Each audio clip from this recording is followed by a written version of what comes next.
शाह जे रिसाले में खुश आमदीद सभिनी ॿुधंदड़नि खे सिक भरियल सलाम।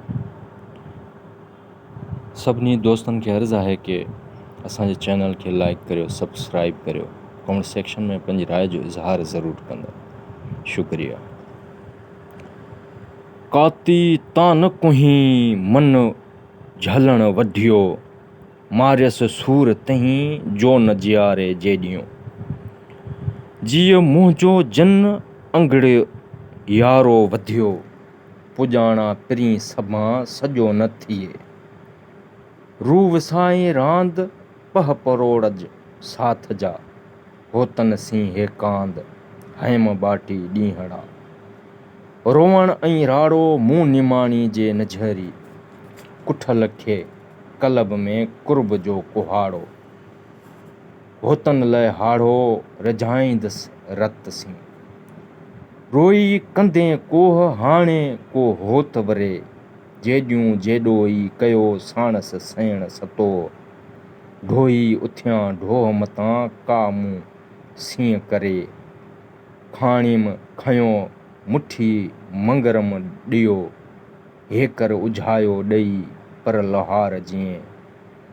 तूं जे काल्ह मुई त काल्ह ई गॾी पिरीअ खे, कॾहिं कान सुई त का सघे गॾी सॼणी। अॻे पो मरां मरां मार्ग में, मथे पो पिरियां खून मुंहिंजो जेॾियूं।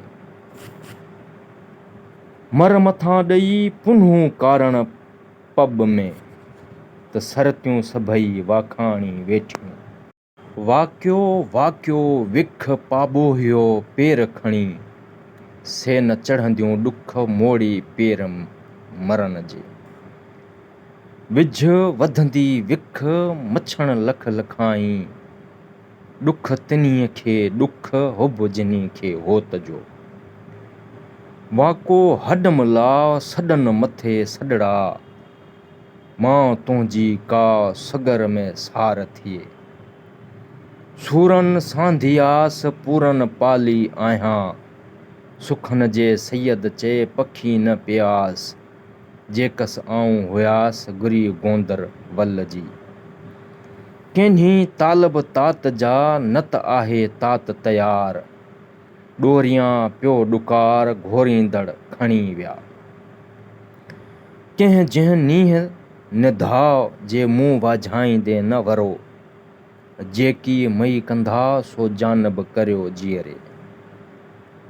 मतां थिए मलोर कीअं उॻाहूं आहियां, ॾिसण में कर दूर हद ॿिन्ही जी हेकड़ी।